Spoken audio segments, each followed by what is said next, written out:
నమస్కారం అండి. నేను ఈటీవీలో జానకి పరిణయం సీరియల్ చూస్తున్నాను. అందులో నాకు పట్టు చీర గిఫ్ట్ వచ్చింది.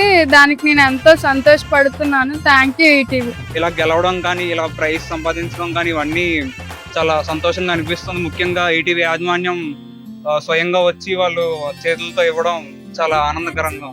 జానకి పరిణయం అనే సీరియల్లో మా ఊరు అమ్మాయి, మా గ్రామంలో ఎప్పటి నుంచో దేవుని సేవ చేస్తున్న పంతులు గారు అమ్మాయి లక్ష్మీ ప్రసన్న ఈవేళ ఈ సీరియల్లో ఈటీవీ వారు నిర్వహించిన సీరియల్లో గిఫ్ట్గా ఒక పట్టు చీర గెలుచుకుంది.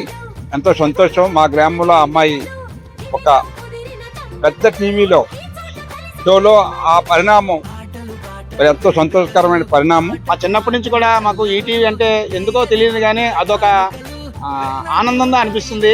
మొట్టమొదటి వచ్చేది ఈటీవీ, వీటీవీ, మా టీవీ, మనందరి టీవీ అని వస్తుంది.